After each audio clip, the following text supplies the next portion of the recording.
What's up, y'all? It's your boy Emiliosarabiaa. You may know me by the name Millie the Villy, or maybe Drilly Millie if you have seen my latest freestyle that I did on my birthday. I do those every year. But I got a testimony to share with you guys. Long story short, I'm back.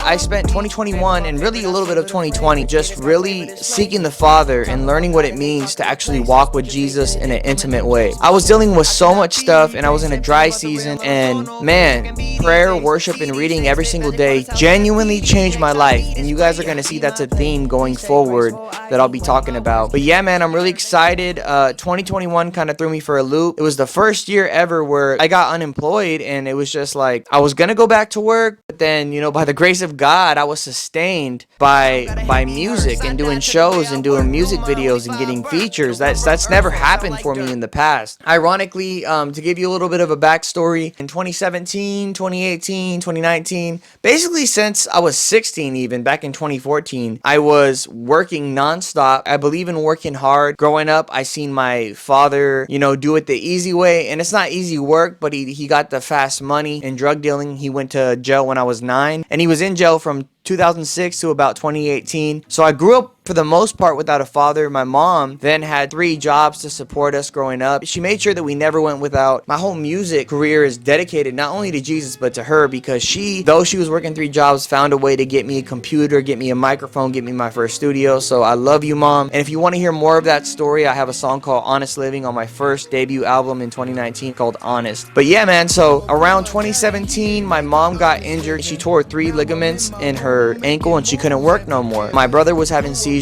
I had to pick up the slack, and it was my pleasure because I was like, you know what? I see my mom work for 10 years straight, nonstop, no days off, working 3 shifts, working multiple shifts in a day. I can do this for her. During that time, I was supporting the family, but what this meant was I could never really build a savings for my future. And that's important at my age. I'm 24. You know, I met a young lady in 2020. Shout out my little baby, Natalie. I met her, and, you know, from the jump, our goal was to date to marry. So you, of course, want to build a life and a sustainable life to support your family. I was just following God, and around 2020, I was laid off for a little bit in my job, and I decided to make a change. I worked at this other restaurant, and it paid a lot more, and it was looking great. Finally got the position I wanted. What had happened was, in December, they had told me, hey, I'm not going to tell you their name because I don't want to slander them. They're still in business, open, you know, across the country, but they had laid us off in December with the intention to bring us back in January. They were texting us like, okay, not January, maybe February, not February, maybe March, not March, maybe June, not June, maybe July. And then eventually they just ghosted me. I went to this restaurant, and there was a new restaurant sign on there, meaning we closed down, and nobody told me. So I'm sitting here thinking I had a job. Nobody had told me. And unfortunately, the EDD at the time, the unemployment, wasn't coming in for me. All of 2020, I wasn't getting it because I guess something grimy kind of happened with the business as well. They claimed that I made more than I actually did at the restaurant, and they changed my dates up. The government thought I was doing fraud, and so I just wasn't getting an employment. And my mom's back to work finally. My brother's back to work, so it was like they were helping me out a little bit for the time being. But then there was a season out of nowhere where I was like, okay, now that I know that my job's not coming back, I'm gonna go apply at other places. And God said, no, stay available.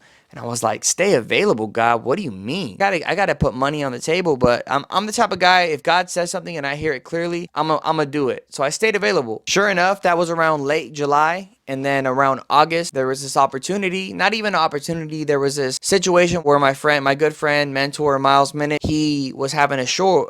It's called the Invasion Tour. I went there to support him as a friend. On my way up, I get a call from my boy Sam. Shout out Bethel Church. Shout out Chosen Youth. He said, hey bro, I'm hosting the Invasion Tour and I'd love for you to be my opener. We can pick our own openers. So I'm like, man, I'm in Antioch, California, Bay Area, and I gotta go all the way to Fresno for this show, but absolutely, I don't pass on opportunities to share the gospel. So I took it, I did my set, and then right when I get off stage, the youth pastor walks up to me and he says, hey man, we're really worried because 1K Few doesn't have a ride to the airport. And the airport was the complete opposite direction of me, but I felt God telling me to do it. I misheard him at first. I thought he was asking me, can you drive him? But he was just telling me, he was venting. And I was like, okay, we'll do it. And he's like, wait, you can do it? That would take a huge load off. And I was like, absolutely. In my head too, also, I'm like, not only do I want to help a brother other first, but it'd be nice to get to know a few. I met him on several occasions, but like I don't like to push the issue with people. Like if we become genuine friends, we do. If we become family, we do. But if not, it's cool. So this was our first time to get to know each other. It was kind of funny. The first moment he got in my car, I was like, hey man, I feel kind of weird calling you Few or like 1K Few. What's your name? And he's like, my name Isaac. I was like, Isaac, you would think like Few would have like a, you know, a more cool name because he's so artistic and creative. And it was just Isaac, like a real basic name. Still a good name, but just real basic. And that was pretty funny. Then I met 1K Peace on. He was in the car with us. It was 1K Famo. All of them were in there. And Jeremiah, shout out Jeremiah. And I gotta just build with them and talk with them, and not even really build, just kind of build connections and like talk about testimonies. I look up to them, man. They know a lot more than I do in this industry. They've been around a lot more. They know the ins and outs of Christian hip hop more than I do. It was so refreshing to hear Few, because sometimes to some people he comes off a little standoffish, or he comes off,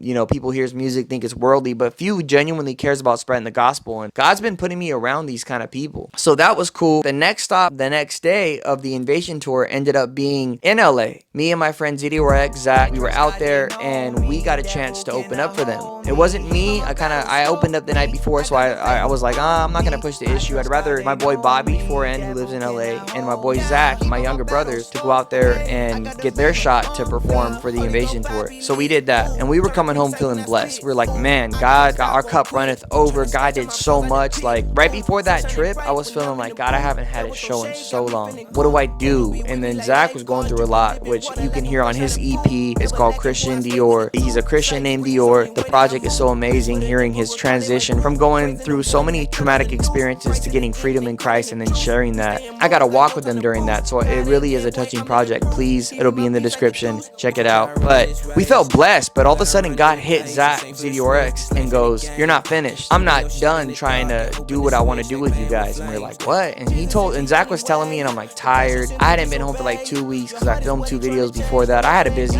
3 weeks and I was ready to be home. The more he said it, the more I started to feel the anointing on it. And so because I drove Few to the airport, I had the man's number who was running the Invasion tour, and I called him and I was like, yo, if you'll have us, being mine, I'm broke at the time. Like I'm broke. I told you guys I didn't have a job. I was broke. And I was like, we'll get ourselves there. We'll find a place to stay, but if you'll have us, we'll come. And he said yes. And so I look at how far their next stop was. It was the Texas leg of the tour. It was in Houston, 26 hours from where I live. And if I count having to go to Zach's house and back, which is an extra 3 hours total, that's going to be like, that makes it what, 29? 29 hours. We had exactly enough time. It was like from where we were, we had 26 hours to get there. And on my GPS, it said 26 hours till you get there. So we couldn't sleep. We couldn't stop. Every gas station run, every food run had to be like bam, bam, bam, get in, get out, get in, get out. And we did it, man. And I had to drive 24 hours of the trip. Such a tiring process. So tiring, to the point where when I got on stage in Houston, I was seeing double. I was seeing it was blurry. By the grace of God, they were going to Houston and Dallas. I have family in Houston and Dallas. We didn't have to spend a dime. Then shout out Alicia from Chosen Bethel Youth. She sent me some money that actually really sustained me. I had people donating. Shout out Lonnie. Shout out everybody that supported and got merch when I was there. Like God just made a way. And then shout out my uncle and my aunt, my Nina, Erica, and Mark. They really helped me get back. They gave me gas money to get back.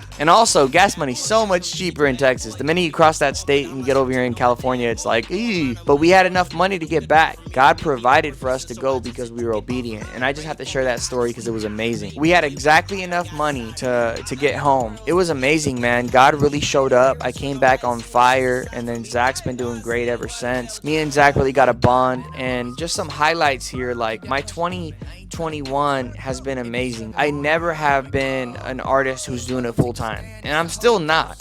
But at this year, I needed to, otherwise I wasn't going to survive. And out of nowhere, I got my first check ever, Chosen Youth Bethel. I keep dropping them because I'm so thankful for them. Shout out Sam. He brought me out for a 3-day event where it was like a conference, and I got to share the gospel. And on the last night, I closed and sold out of my merch. First time trying out merch, sold out of it. And it was just really amazing to be able to do that. But then after that, it was real dry season. That's why I was real confused, asking God, like, what am I going to do? But yeah, 2021, man, I was doing music full time. I was doing features videographers, I was doing music videos, I was doing shows, getting check after check after check, and it was always at the right time. God would let me sweat and test my faith, but it always came at the right time to where I never went without. My girlfriend lives in Sacramento. I live in Modesto, California. Our Sundays look like this. I drive an hour to her house in the morning, then 30 minutes to our church, then 30 minutes back, and then an hour and 30 back to my house to hang out for the day, and then an hour to drop her off at the end of the night, and an hour to come back. So I drive like 5-6 hours every Sunday. So I spend a lot of gas money,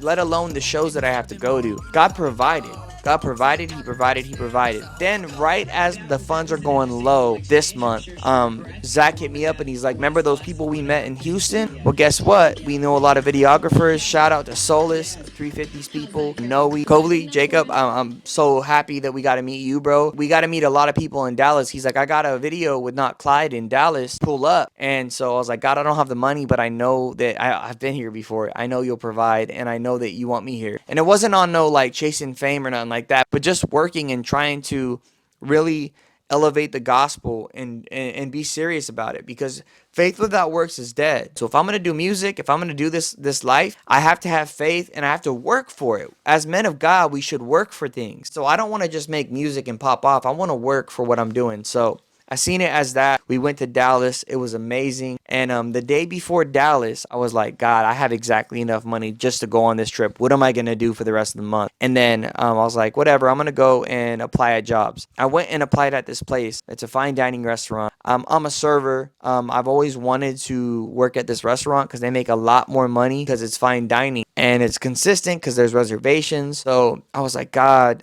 please show me favor if this is your will. I go there, drop off my resume, thinking I'm just going to leave. And they stop me and say, well, the manager would like to meet you. I met the manager, and during that time I prayed and I was like, God, please show me favor if it's your will. If not, I'll be happy and I'll walk out. It's all good. And the manager stops me and goes, we're fully booked. We're fully staffed, but I would love to interview you. And so then he goes in, checks my resume, and I'm praying while he's in the office. And I'm like, God, if this is your will, please show me an extraordinary favor so I'm sure of it. Not because he has to, just because I wanted confirmation. But you know what? Why not ask? And I asked and I prayed and I said, your will be done, but I'm happy either way. And during this process, he comes back and he tells me, let's do the interview. We do the interview and he says, this is the best. And he cuts me off in the middle of it. And he goes, this is the best interview I've ever done. Now, I was doing decent. I hadn't done an interview in 2-3 years. I was doing decent, but I didn't think I was doing amazing. But by the favor of God, and it had to be the favor of God, the glory goes to God, I got this job. So now I'm going into Dallas like I'm okay if I have to spend a little extra,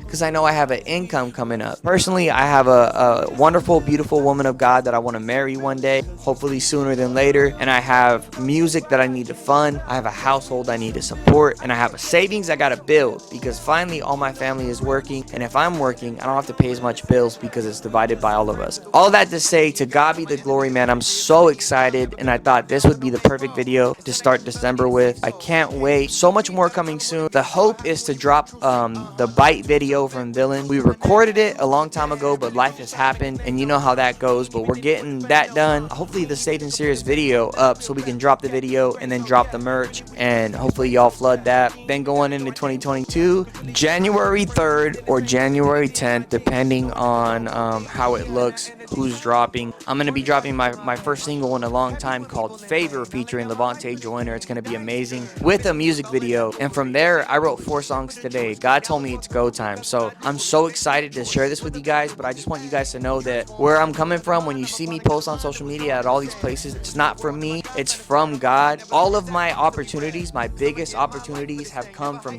being a servant, serving people. I performed for 3,000 people one time in 2019, and everybody thought that I was that I was lit. The reality of it was I was under Miles Minnick, going to his shows and helping him do his merch table and just trying to learn, absorb whatever I can. I was folding his t-shirts and kind of reorganizing his bag, and he came up and filmed it and was like basically saying thank you. Well, the owner of Gang Convention seen that. If you don't know Gang Convention, it's from Victory Outreach. They do like a convention for the youth group, and it's massive. The owner said, I love his heart. Bring him over here. We'll give him a slot. So people thought I was on because like, oh, Emilio's finally doing it. I was folding t-shirts. The guy hadn't heard one song of mine, and that's been a theme. It's not for my music. It's not for my glory. It's because I know that Jesus is God, and I know that he can better your life and save you. And man, it's so important. And so that's what this walk is. It's simply to show you that Jesus is fun, Jesus is convicting, Jesus is the way, the truth, the light, and I know it because I live it. In this next season, this music's going to be talking about being steadfast, making sure every single day you're reading your word, you're praying. I've been in that rut as an unbeliever and as a believer where I wasn't seeking God enough, and I seen the fruit of it, and I hate that. Yeah, man, I didn't have a job 2021, and God provided all the way up until now, and then he provided again and gave me a job. Praise God. I love y'all. More coming soon. I can't wait to show you guys the new music. A Bite music video is coming shortly in the next 2 or 3 weeks, so be ready. Love you guys. Millie!